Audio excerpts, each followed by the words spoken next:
TNPSC group 1, group 2, group 4 police SA exams இந்த தேர்வுக்கு தயாராகக்கூடிய மாணவர்களுக்கு பாடத்திட்டங்கள் இருக்கக்கூடிய முக்கியமான டாபிக்ஸ் எடுத்து அதை ஷார்ட்டா டிஸ்கஸ் பண்றோம்.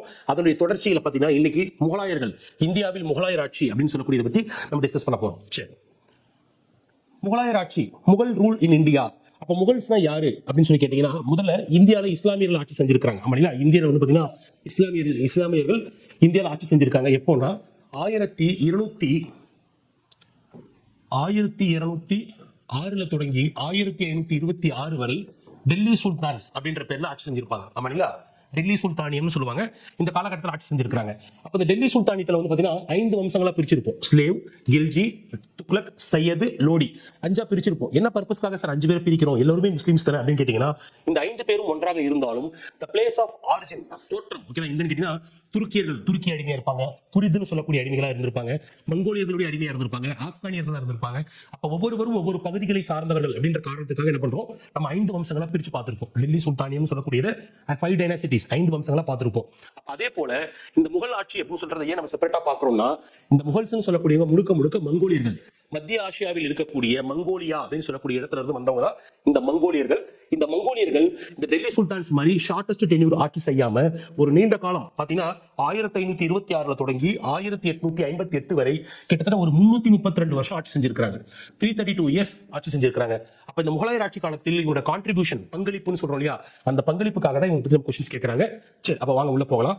முதல் விஷயம், முகல்ஸ் அப்படின்னு சொன்னீங்கன்னா மங்கோலியர்கள், ஓகேவா, மங்கோலியர்கள் அல்லது முகலாயர்கள் 2 தான். அப்ப மங்கோலியர்கள் ஆட்சி அல்லது முகலாயர் ஆட்சி என்று வரைமுறைப்படுத்தலாம். செகண்ட், இவங்களுடைய பீரியட் எந்த காலத்துல இருந்து எந்த காலம் வரைக்கும் ஆட்சி செஞ்சாங்க. 1526 இருந்து 1858 வரைக்கும் இந்தியாவில் முகலாயர் ஆட்சி நடந்தது. முதல் ஆட்சியாளர் பாபர். எப்பவுமே பாத்தீங்கன்னா எக்ஸாம்ஸ்ல நமக்கு என்ன பண்ணுவாங்கன்னா, இந்த முதல்ல ஓகேவா, who was the founder, இந்தியாவில் முகலாயர் ஆட்சிக்கு அடித்தளம் இட்டவர் யார், இந்தியாவில் முகலாய பேரரசின் கடைசி ஆட்சியாளர் யார், ஓகே, எப்பவுமே இந்த ஃபர்ஸ்ட் அண்ட் லாஸ்ட்டுக்கு எப்பவுமே போட்டித் தேர்வில் இடம் உண்டு. அந்த வரிசையில பார்க்கும்போது இந்தியாவில் ஃபவுண்டர், இந்தியாவில் முகலாயர் ஆட்சியை தொடங்கி வைத்தவர் பாபர், ஜஹீருதீன் முகமது பாபர் அப்படின்னு சொல்லக்கூடியவர் 1526 தொடங்கி வைத்தார். இந்த பேரரசின் கடைசி அரசராக பணியாற்றியவர் 2ஆம் பகதூர் ஷா. ஓகேவா, 2ஆம் பகதூர் ஷா டெல்லியை தலைமையாக கொண்டு ஆட்சி செய்தார். 1858 வரைக்கும் இவர் ஆட்சி செஞ்சார். 1858ல பெருங்கிளர்ச்சி, 1857 பெருங்கிளர்ச்சி வந்துச்சு, அந்த கிரேட் ரிவோல்ட் ஆஃப் 1857 சொல்லுவாங்க இல்லையா, அந்த புரட்சியின் போது என்ன பண்ணிட்டாங்கன்னா இவர் நாடு கடத்திடுறாங்க. சோ இந்தியாவில் அபிஷியலாக ஆட்சி வந்து பாத்தீங்கன்னா 1526 தொடங்கி 1858 வரைக்கும் பாபர்ல இருந்து 2ஆம் பகதூர் ஷா வரை இந்தியாவில் முகலாயர் ஆட்சி நடந்தது. சரி, அப்ப மங்கோலியர்கள் இந்த பாபர் காலத்துல தான் வந்தாங்களா அப்படின்னு கேட்டீங்கன்னா கிடையாது. ஆல்ரெடி மங்கோல்ஸ் என்ன பண்ணிருக்காங்க, இந்திய வரலாற்றில் இடம்பெற்றிருக்கிறார்கள். நம்ம கொஞ்ச நேரத்துக்கு முன்னாடி பேசும்போது சொன்ன இந்தியாவில் டெல்லி சுல்தானியம் ஆட்சி செஞ்சாங்க. ஆமா இல்லையா, டெல்லி சுல்தானியத்தின் ஆட்சி காலம் அப்படின்னு சொல்லக்கூடியது இங்க வந்து பாத்தீங்கன்னா 1206 தொடங்கி 1526 வரை டெல்லி சுல்தானியம் ஆட்சி செஞ்சாங்க. கிட்டத்தட்ட 320 ஆண்டுகள் ஆட்சி செஞ்சாங்க.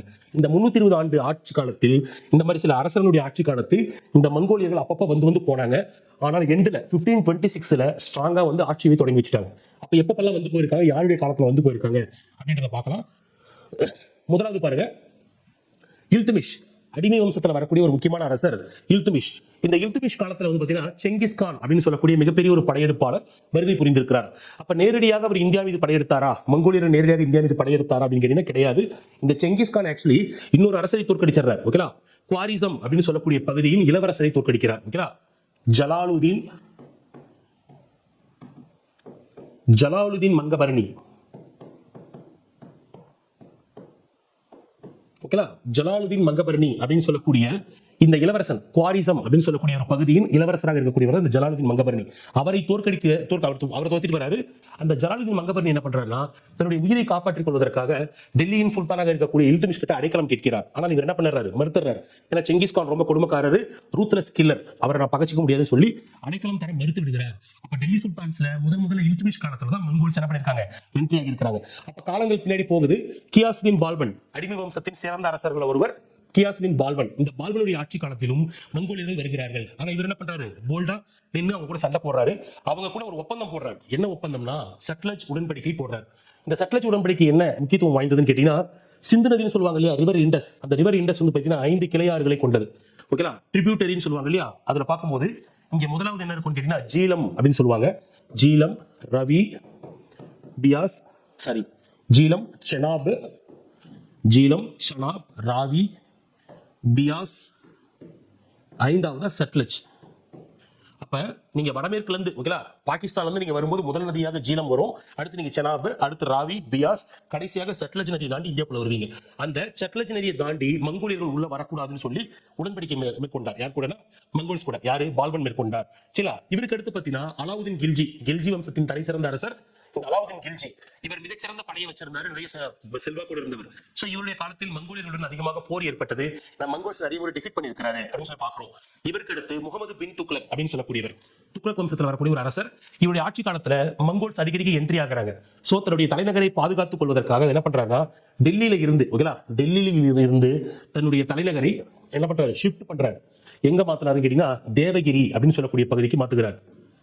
இந்த தேவகிரிக்கு அவர் கொடுத்த இன்னொரு பெயர் தான் தௌலதாபாத் அப்படின்னு சொல்லுவாங்க. ஓகேங்களா, தௌலதாபாத் டெல்லியில இருந்து தேவகிரிக்கு மாற்றுகிறார். இதெல்லாம் எதுக்காக சொல்றோம்னா, மங்கோல்ஸ் எடுத்த உடனே நேரடியாக வந்து ஆட்சியை நிறுவல. இந்த காலகட்டத்தில் அவங்க என்ன பண்ணிருக்காங்க, அப்பப்ப வந்து போயிருக்காங்க அப்படின்றது நினைவுபடுத்தலாம். அடுத்து சையது வம்சம். இந்த சையது டைனாசிட்டியின் போதுதான் இந்த செங்கிஸ்கான் போலவே மிகச்சிறந்த ஒரு படையெடுப்பாளர் தைமூர், இந்த தைமூருடைய படையெடுப்பு நிகழ்ந்தது. நமக்கு இது கவர்மெண்ட் எக்ஸாம்ஸ்ல ஆண்டு கேட்டிருப்பாங்க, ப்ரீவியஸ் கொஸ்டின்ஸ்ல கேட்டிருப்பாங்க. தைமூர் படையெடுப்பு நிகழ்ந்த ஆண்டு என்ன அப்படின்னு கேட்டிருப்பாங்க. 1398ஆம் ஆண்டு தைமூர் படையெடுப்பு நிகழ்ந்தது. கடைசியா பாத்தீங்கன்னா இப்ராஹிம் லோடி, லோடி வம்சத்தின் கடைசி அரசர் அல்லது டெல்லி சுல்தானியத்தின் கடைசி அரசர் சொல்லக்கூடியவர் இப்ராஹிம் லோடி. இந்த இப்ராஹிம் லோடி ஆட்சி காலத்துலதான் 1526ஆம் ஆண்டு பாபர் அப்படின்னு சொல்லக்கூடிய முகலாய அரசர் படையெடுத்து வருகிறார். புகழ்பெற்ற ஒரு போர், முதலாம் பானிபட் போர். அந்த முதலாம் பானிபட் போரில் இப்ராஹிம் லோடி வாஸ் டிஃபீட்டட், அவர் தோற்கடிக்கப்படுகிறார். Babur he laid the foundation of Mughal rule in India. இந்தியாவில் முகலாயர் ஆட்சிக்கு அடித்தளம் இட்டவர் பாபர். அப்ப கடைசியா யார் தோற்கடிக்கப்பட்டார்னா, இப்ராஹிம் லோடி. அப்ப பாருங்க, இந்த முகலாயர்கள் எடுத்த உடனே இந்தியாக்குள்ள வரல. இந்த காலகட்டத்தில் என்ன பண்ணிருக்காங்க, அவங்களுடைய வருகை அப்பப்ப இருந்திருக்கு. எனினும் கடைசியாக அந்த அடித்தளம் இட்டவர் யாருன்னு கேட்டீங்கன்னா பாபர். ஓகேலா, நெக்ஸ்ட் கண்டினியூ பண்ணலாம். ஓகே, அடுத்து இந்தியாவை ஆண்ட முகலாய பேரரசர்கள். ஓகே, அந்த முகல் கிங்ஸ் ரூல்ட் இந்தியா அப்படின்னு சொல்லி பார்க்கிறோம். அப்ப முகலாயர் ஆட்சி நம்ம ஆல்ரெடி பேசுனதுதான். இந்தியாவில் முகல்ஸ் ஆட்சி காலமானது 1526 இருந்து 1858 வரைக்கும் ஆட்சி செஞ்சாங்க. 332 வருஷம் ஆட்சி செஞ்சாங்க. அப்படிங்களா, இந்த 332 வருஷத்தை நம்ம ரெண்டா பிரிக்கிறோம். எப்படின்னு கேட்டீங்கன்னா, ஆரம்ப கால முகலாயர்கள், பிற்கால முகலாயர்கள் அப்படின்னு இரண்டா பிரிக்கிறோம். அப்ப அந்த ஆரம்ப கால முகலாயர்கள் அல்லது இயர்லி முகல்ஸ், இந்த இயர்லி முகல்ஸோட இயர்ஸ் எப்போன்னு கேட்டீங்கன்னா, from 1526 1526ல தொடங்கி 1707 வரை. பிற்கால முகலாயர்கள் சொன்னீங்க, அவங்களுடைய ஆட்சி காலம் 1707 இருந்து 1858 வரை. இயர்லி முகல்ஸ், லேட்டர் முகல்ஸ் அப்படி ரெண்டா பிரிக்கிறோம். நமக்கு கவர்மெண்ட் எக்ஸாம்ஸை பொறுத்த வரைக்கும் மெஜாரிட்டி கொஸ்டின்ஸ் என்ன பண்றாங்கன்னா, அந்த ஆரம்ப கால முகலாயர்கள் தான் கேட்கறாங்க. ஏன்னு கேட்டீங்கன்னா, இந்த முகலாயர் காலத்திலேயே வந்து பாத்தீங்கன்னா உச்சம் தொட்ட நிலை, ஐ மீன் ஜெனித்னு சொல்லுவாங்க இல்லையா, முகலாயர் ஆட்சியின் அதிகபட்ச ஒரு சிறப்பான ஆட்சி காலத்தை கொடுத்தவங்க எல்லாம் இங்கதான் இருக்கிறாங்க. பாபர், அக்பர், ஷாஜஹான், அவுரங்கசீப் போன்ற தலை சிறந்த அரசர்கள் இங்க இருக்கிறாங்க. இதுக்கு பின்னாடி வந்து பாத்தீங்கன்னா ஐரோப்பியர்கள் வருகை புரிஞ்சாங்க இல்லையா. சோ ஐரோப்பியர்கள் வருகையின் காரணமாக இந்த பிற்கால முகலாயர்களால பெருசா நல்லாட்சி கொடுக்க முடியல. சோ நமக்கு அபிஷியலா மிகச்சிறந்த அரசர்கள் நமக்கு இங்கே முடிஞ்சிடறாங்க. அப்ப இந்த ஆரம்ப கால முகலாயர்கள் தான் நம்ம மோஸ்ட்லி கொஸ்டின்ஸ் கேட்பாங்க. அப்ப ஆரம்ப கால முகலாயர்களை எவ்வாறு நினைவிட்டுக் கொள்வது அப்படின்னு சொல்லி பாத்தீங்கன்னா, இப்ப எல்லாருடைய பேர்ல இருக்கக்கூடிய முதல் எழுத்து எடுத்துக்கோங்க. ஓகேங்களா, முதல் எழுத்து எடுத்தீங்கன்னா பாபர், ஹுமாயூன், அக்பர், ஜஹாங்கீர், ஷாஜஹான், கடைசியாக அவுரங்கசீப். இதை தமிழ் எழுதுனீங்கன்னா பாட்ஷா அப்படின்னு வருது. ஓகேங்களா, பாட்ஷா அப்படின்னு வருது. பாட்ஷா அப்படின்னு வச்சுக்கோங்க. ஓகேங்களா, பாட்ஷா. பொதுவாக இஸ்லாமிய அரசர்கள், நம்ம தமிழ்ல வந்து அரசர்களை அரசரே, கோ, வேந்தே அப்படின்னு சொல்லுவாங்க இல்லையா. அந்த மாதிரி இஸ்லாமியத்தில் அரசர்கள் என்ன பண்ணுவாங்க, சுல்தான், பாதுஷா, சஹின்ஷா அப்படின்னு சொல்லுவாங்க. அப்ப பாட்ஷா அப்படின்னு வச்சுக்கோங்க. ஓகேங்களா, இது ஏன் சொல்றேன்னா, இது ஒரு கொஸ்டினை கேட்டிருப்பாங்க. அதாவது பாபர், இந்த பாபர்ல தொடங்கி அவுரங்கசீப் வரை அரசர்களை கொடுத்துட்டு வரிசைப்படுத்துக அப்படின்னு கேட்டிருப்பாங்க. ஸோ வரிசை மாறாம என்ன பண்ணலாம், மறக்காம வச்சுக்கலாம்.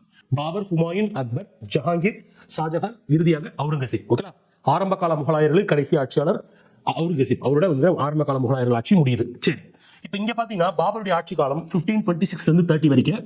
அடுத்து ஹுமாயூன். நம்ம ஹுமாயூன் பார்த்தீங்கன்னா 2 காலமா பிரிச்சிருக்கோம் பாருங்க. 1530 இருந்து 40 ஒரு 10 வருஷம் ஆட்சி செஞ்சிருக்காரு. அதுக்கடுத்து ஒரு 6 மாசம் தான் ஆட்சி செஞ்சிருக்காரு.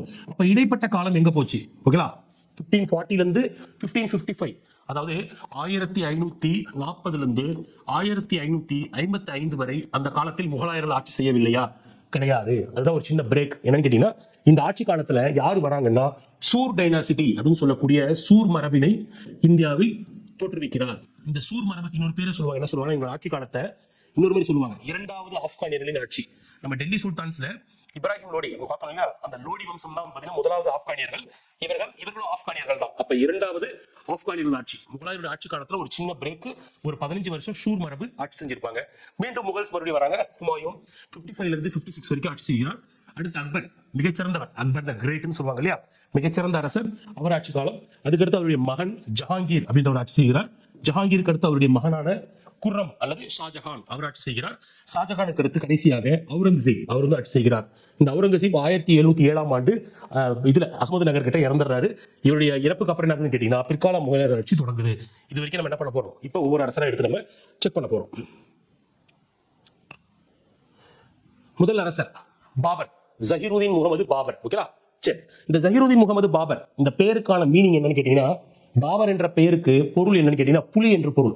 நேம் வந்து பாத்தீங்கன்னா டைகர், அதான் ஒரு பேருக்கான பொருள். பாபர் எந்த ஆண்டு பிறந்தார்? 1483, 1483 பர்கானா அப்படின்னு சொல்லக்கூடிய இடத்தில் இவர் பிறந்தவர். இவருடைய அப்பா ஒரு பேரு உமர் ஷேக் மிர்சா அப்படின்னு சொல்றாங்க. தந்தையின் பெயர் உமர் ஷேக் மிர்சா.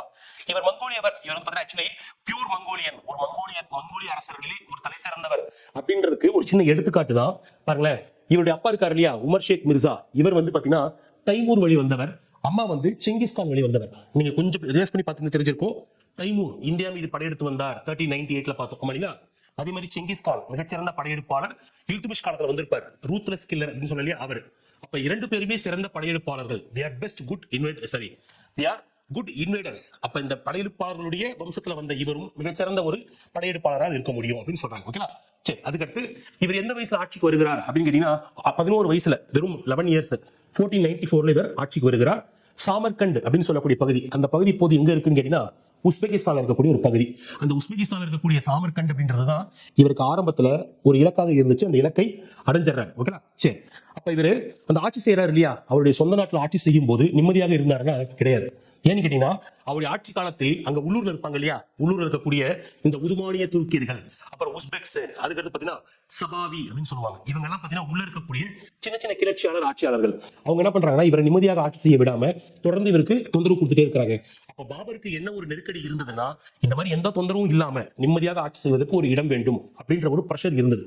சரிங்களா, அப்ப என்ன பண்றாருன்னா கொஞ்சம் ரீகேப் பண்ணி பார்க்கும்போதுதான் பாபருடைய வம்சத்தை சார்ந்த மூதாதையர்கள், ஆன்சிஸ்டர்ஸ் யாரு, இந்த செங்கிஸ்கான், தைமூர் போன்றவர்கள் ஹிந்துஸ்தான், இந்தியாவும் பாகிஸ்தானும் சேர்த்து சொன்னா ஹிந்துஸ்தான், அந்த ஹிந்துஸ்தானத்தின் மீது படையெடுத்திருக்கிறார்கள் தெரியுது இல்லையா.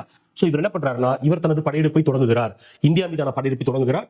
அப்ப 1519 இருந்து 24 வரை he conquered 3 places in Hindustan. இந்த இடங்கள்லாம் பாத்தீங்கன்னா தற்போது பாகிஸ்தான்ல இருக்கக்கூடிய பகுதிகள், பேரா, சியால்கோட், லாகூர்.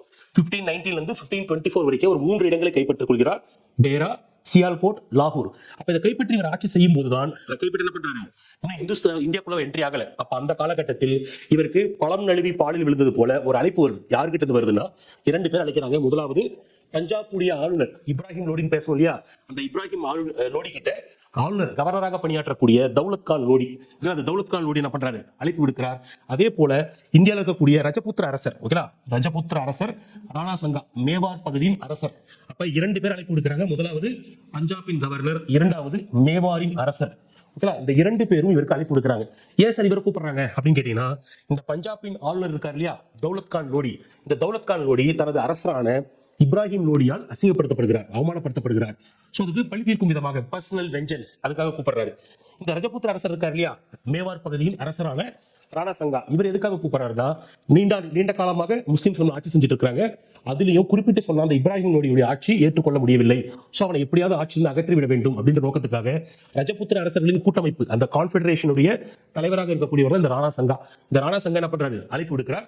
சோ அந்த 2 பேரின் அழைப்பை ஏற்று பாபர் என்ன பண்றாரு, இந்தியா மீது படையெடுப்பதற்காக ஆயத்தமாகிறார். அப்ப அவருடைய படையெடுப்பு தொடங்குது 1526 ஆண்டு 1526ல இந்த ஹிஸ்டாரிக்கல் பேட்டில் அப்படின்னு சொல்லக்கூடிய வரலாற்று போர் நடைபெறுது.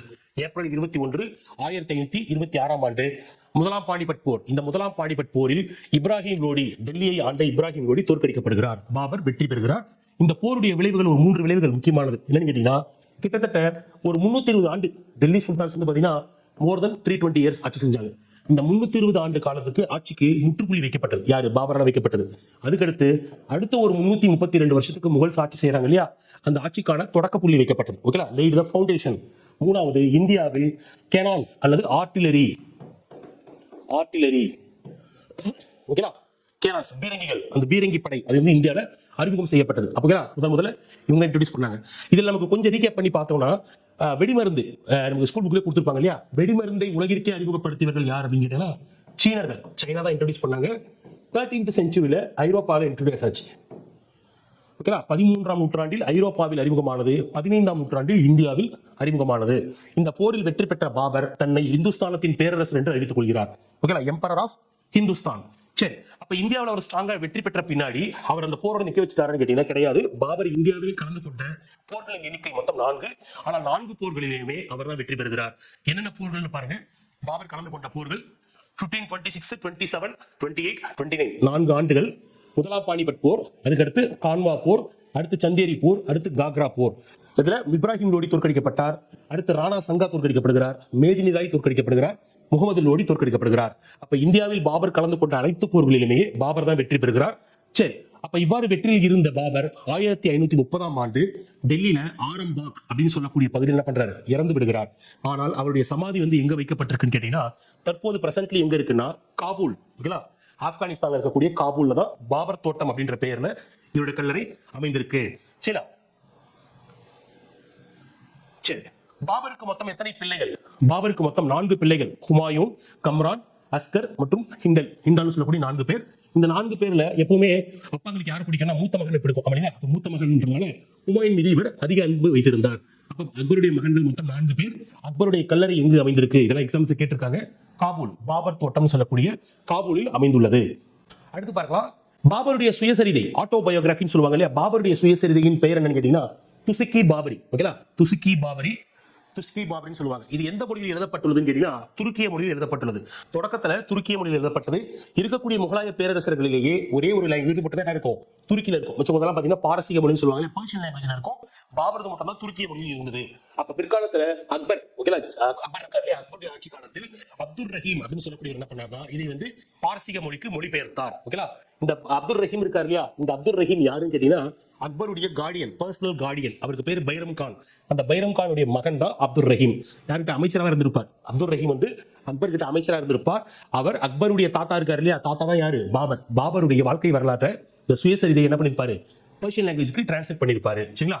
சரி, பாபர் வேற என்ன செஞ்சிருக்காருன்னா இந்தியாவில் பாபர் சில மசூதிகளை கட்டினார். எங்கெங்க கட்டினாரு? பானிபட், அயோத்தி, சம்பல்பூர் இந்த மாதிரி பகுதிகளில் மசூதிகளை கட்டினாரு.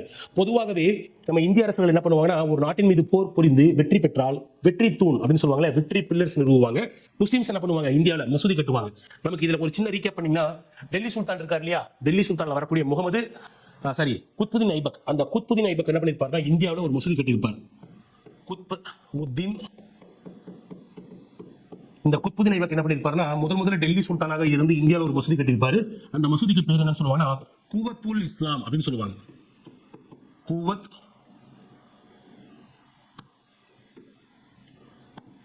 உல் இஸ்லாம். இதுக்கு இன்னொரு பேரு வெற்றி மசூதின்னு சொல்லுவாங்க. ஓகேங்களா? குவத் உல் இஸ்லாம்,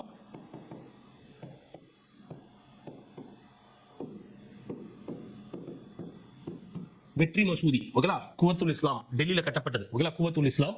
அப்ப இந்த மாதிரி முஸ்லிம்ஸ் என்ன பண்ணுவாங்கன்னா ஒரு நாட்டின் மீது போர் புரிந்து வெற்றி பெற்றால் அந்த வெற்றியை கொண்டாடும் வகையில் மசூதிகளை கட்டுவாங்க. அவ்வாறு பானிபட், அயோத்தி, சம்பல்பூர் பகுதியில் ஒரு மசூதி கட்டினார்.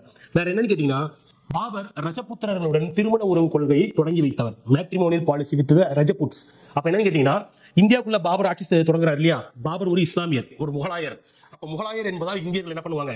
இந்துக்கள் பிரதானமாக இந்தியா முழுக்க யார் இருந்தாங்கன்னு கேட்டீங்கன்னா அந்த டைம்ல ஹிந்துக்கள் தான் அதிகமா இருந்தாங்க. அப்ப ஹிந்துக்களின் மனதை வெல்லாமல் என்ன பண்ண முடியாது? நல்லாட்சி கொடுக்க முடியாது. சோ அவர் என்ன பண்றாருன்னா மிகப்பெரிய ஹிந்து அரசர்கள் இருக்காங்க இல்லையா? அந்த டைம்ல ராஜஸ்தான் பகுதியில் இருக்கக்கூடிய மண்ணின் மைந்தர்கள் ரஜபுத்ராஸ், ரஜபுத்திரர்கள். அந்த ரஜபுத்திரர்களுடைய இளவரசிகளை திருமணம் செய்து கொள்வது யாருக்கு? தன்னுடைய மகன்களுக்கு. நம்ம பார்த்தோம் இவருக்கு 4 மகன்கள் சொன்னீங்களா? தன்னுடைய மகன்களுக்கு என்ன பண்றாருன்னா ரஜபுத்திர இளவரசிகளை திருமணம் செய்து கொடுக்கிறார். அந்த ரஜபுத்திர அரசர்கள் இருக்காங்க இல்லையா? பெண் கொடுத்தவர்கள், அவங்களுக்கு உயர் பதவி கொடுக்கிறார். அப்ப என்ன சம்மந்தி ஆயிட்டாங்க இல்லையா? சோ ரஜபுத்திரர்களுக்கு கீழே இருக்கக்கூடிய ராஜ்யங்கள் இவருக்கு கட்டுப்பட்டதாக மாறுகிறது. கூடவே என்னாகுது? அந்த மக்களும் இவருக்கு கட்டுப்பட்டவங்களா மாறுறாங்க. சோ மக்கள் மனதை கைப்பற்றுவதற்காக ரஜபுத்திரர்களுடன் திருமண கொள்கையை ஆரம்பிச்சு வச்சார். இது ஏன் இவ்வளவு முக்கியமா சொல்றோம்னு கேட்டீங்கன்னா இந்த ரஜபுத்திர கொள்கைகளை பிற்காலத்துல அக்பர் த கிரேட்னு சொல்றோம் இல்லையா? அக்பர் பாத்தீங்கன்னா அப்படியே ஃபாலோ பண்ணாரு. அவருடைய மிகச்சிறந்த ஒரு ஆட்சிக்கு இது ஒரு முக்கிய காரணமாக அமைந்தது. சரிங்களா? சரி, நம்ம சோஃபார் முகலாய பேரரசர் பாபரை பற்றி நம்ம பார்த்திருக்கிறோம். நெக்ஸ்ட் முகலாய பேரரசர் இவருடைய மகனான ஹுமாயூன் பத்தி பார்க்கலாம். ஓகே.